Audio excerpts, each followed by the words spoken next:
नमस्ते और स्वागत है। इस ट्रेनिंग वीडियो में हम मैनेजमेंट के एक बहुत ही महत्वपूर्ण फंक्शन को समझेंगे, जो है डेवलपमेंट ऑफ पर्सनल। सबसे पहले यह समझना जरूरी है कि किसी भी ऑर्गेनाइजेशन का सबसे वैल्यूएबल रिसोर्स वहां के लोग यानी मैनेजर्स और सुपरवाइजर्स होते हैं। मैनेजमेंट का जो लीडिंग फंक्शन होता है, उसका एक अहम हिस्सा लोगों का विकास करना है। मैनेजमेंट डेवलपमेंट का डेफिनेशन है वो काम जो एक मैनेजर करता है ताकि वो अपने लोगों की 3 चीजों को इंप्रूव कर सके। पहला नॉलेज, दूसरा एटीट्यूड और तीसरा स्किल्स। जब कोई व्यक्ति अपनी पूरी क्षमता या एबिलिटी के साथ काम करता है तो वो सबसे ज्यादा सैटिस्फाइड और प्रोडक्टिव होता है। इस डायग्राम को देखिए, यह दिखाता है कि मैनेजमेंट डेवलपमेंट लीडिंग फंक्शन का हिस्सा है। इसका मुख्य उद्देश्य 3 चीजों को बेहतर बनाना है: नॉलेज, एटीट्यूड और स्किल्स। इसका गोल है कि एम्प्लॉइज अपनी मैक्सिमम प्रोडक्टिविटी और सेटिस्फेक्शन अचीव कर सकें। लोगों का डेवलपमेंट हवा में नहीं हो सकता। इसके लिए एक साउंड ऑर्गेनाइजेशन स्ट्रक्चर होना बहुत जरूरी है।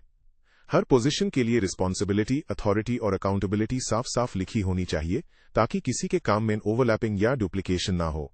डेवलपमेंट शुरू करने से पहले ह्यूमन परफॉर्मेंस स्टैंडर्ड सेट करने होते हैं।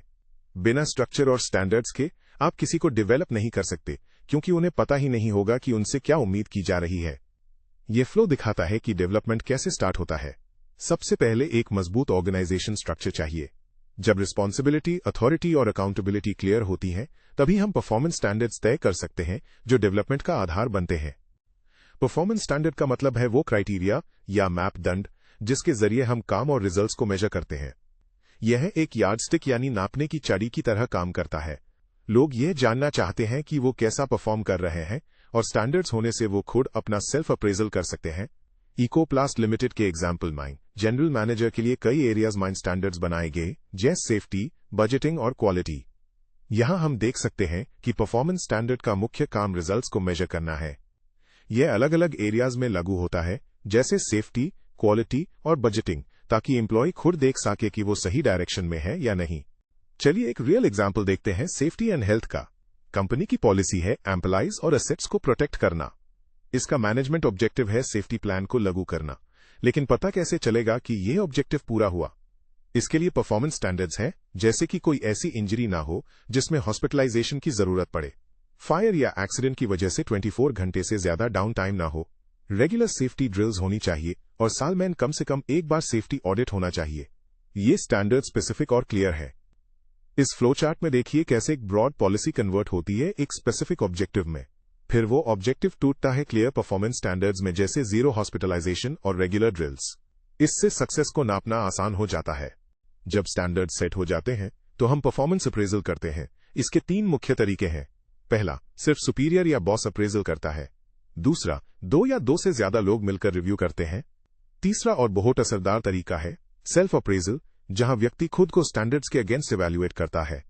हर तरीके में इन बॉस का भी बॉस सुपीरियर प्रोसेस को रिव्यू करता है ताकि फेयरनेस बनी रहे। यह डायग्राम अप्रेजल के 3 रास्ते दिखाता है: अकेले बॉस द्वारा, ग्रुप द्वारा या खुद द्वारा।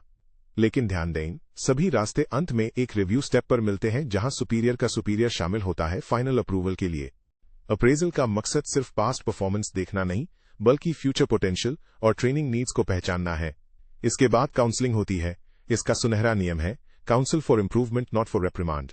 मतलब ह्यूमन सुधार के लिए बात करनी है, डांटने के लिए नहीं। अक्सर लोग प्लेजेंट बातें करते हैं पर किसी कंक्लूजन पर नहीं पहुंचते। ह्यूमन साफ तौर पर अन एरियाज पर फोकस करना चाहिए जहां इंप्रूवमेंट की जरूरत है, ताकि एम्प्लॉई अपना सेल्फ इंप्रूवमेंट प्रोग्राम बना सके। इस सीक्वेंस डायग्राम में मैनेजर और एम्प्लॉई के बीच काउंसलिंग कॉन्वर्सेशन दिखाई गई है। नोटिस करें कि फोकस ब्लेम पर नहीं बल्कि फैक्ट्स पर है। एंड रिजल्ट एक सेल्फ इंप्रूवमेंट प्लान होना चाहिए, न कि सिर्फ एक डिस्कशन। डेवलपमेंट के लिए हम कई तरह की एक्टिविटीज यूज कर सकते हैं। पहला है जॉब रोटेशन, जहां एम्प्लॉई को अलग अलग पोजीशंस पर भेजा जाता है ताकि उसका एक्सपीरियंस बढ़े। दूसरा है कोचिंग, जिसमें मैनेजर खुद एम्प्लॉय को ऑन द जॉब सिखाता है और वीकनेसेस डोर करता है। तीसरा है कोर्सेज और सेमिनार्स, जो नई नॉलेज लेने के लिए जरूरी है। इसके अलावा स्पेशल वर्क असाइनमेंट्स और केस स्टडीज भी प्रिंसिपल्स को समझने में मदद करते हैं। ये माइंड मैप डेवलपमेंट के मेथड्स को दर्शाता है। जॉब रोटेशन से ब्रेथ मिलती है, कोचिंग से प्रैक्टिकल स्किल्स सुधरते हैं और कोर्सेज से नई थियोरेटिकल नॉलेज मिलती है।